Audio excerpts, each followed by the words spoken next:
Zero दुआ नुदबा के इन फ़िक्रों को पढ़ने से पहले हमारा गौर करें कि हम क्या कह रहे हैं। ऐन आलामुद्दीन व क़वाइदुल इल्म, कहाँ है दीन के लहराते वो परचम, कहाँ है इल्म के मुस्तहकम सुतून।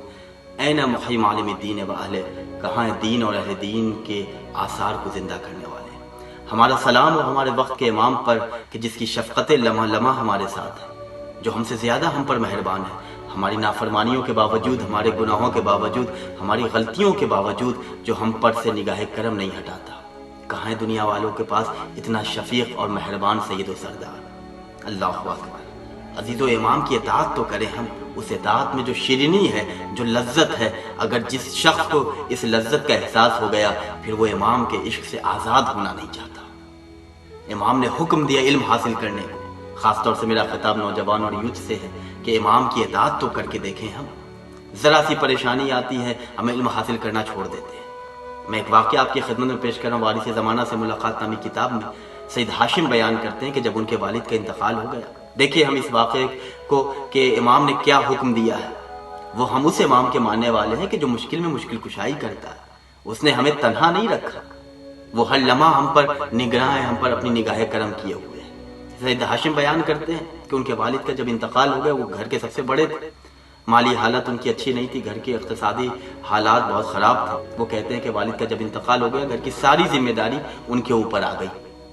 उनके वालिद के बहुत से दोस्त अहबाब थे जो मदद करते रहते थे। तबरेज़ का एक दोस्त था, उनके वालिद का एक चाहने वाला था। उसने लकड़ी की एक गट्ठी सैयद हाशिम के हवाले की और कहा कि इसे बाजार में बेच आओ, जो आमदनी उससे घर का खर्च हो। सैयद हाशिम बयान करते हैं कि मैं बाजार की तरफ निकला, रास्ते में मुझे एक मुसाफिर मिला। उस मुसाफिर के चेहरे का नूर ऐसा था कि मेरी आंखें खीरा हो रही थी। उसका रोबो जलाल ऐसा था कि मैं उससे मबहूत और मरूब होता जा रहा था।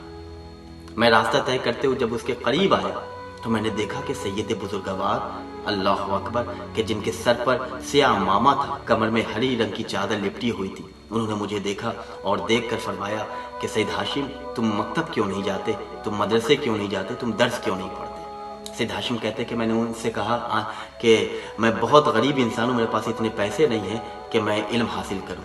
उन्होंने कहा कि तुम मदरसे जाया करो। रही बात पैसे की, तो मैं मदरसे के जो मुदीर हैं मुल्ला हाशिम, मैं उनसे कह दूंगा कि तुमसे वो पैसे न लें। उसके बाद अपने मोहल्ले वालों से कहो कि मौलाना को क्यों सताते हैं, आलिम दीन की इज्जत करें। सैयद हाशिम कहते हैं कि अचानक आवाज़ सुनाई देना जब बंद हो गई तो मैंने सर उठा के देखा तो मैंने देखा कि कोई है ही नहीं।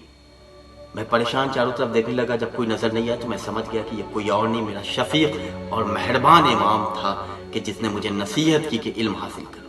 मैं बहुत देर तक बैठा वहाँ पे रोता रहा कि काश कि मैं अपने वक्त इमाम को पहचान लेता, इमाम के कदम में अपने सर को रखकर इमाम की कदम बोसी करता। लेकिन अब इमाम तो आंखों से ओझल, आंखों से गायब हो गए थे। मैं घर आया, घर आने के बाद मैं घंटों रोता रहा। थोड़ी देर के बाद माँ जब घर में आई तो उन्होंने मुझसे माजरा पूछा, क्यों रो रहे हो। तो सैयद हाशिम बयान करते हैं कि मैंने अपनी वालदा से कहा कि आज ऐसा ऐसा वाक़या रास्ते में गुजरा। मैं अपने वक्त के इमाम की ज़ियारत से मुशर्रफ तो हो गया, लेकिन अपने वक्त के इमाम को पहचान नहीं सका। सैयद हाशिम कहते हैं कि मैं अपनी वालदा से गुफ्तगू कर ही रहा था कि मुल्ला हाशिम की कनीज़ हमारे घर आई और उसने कहा कि तुम्हें मुल्ला हाशिम ने बुलाया है।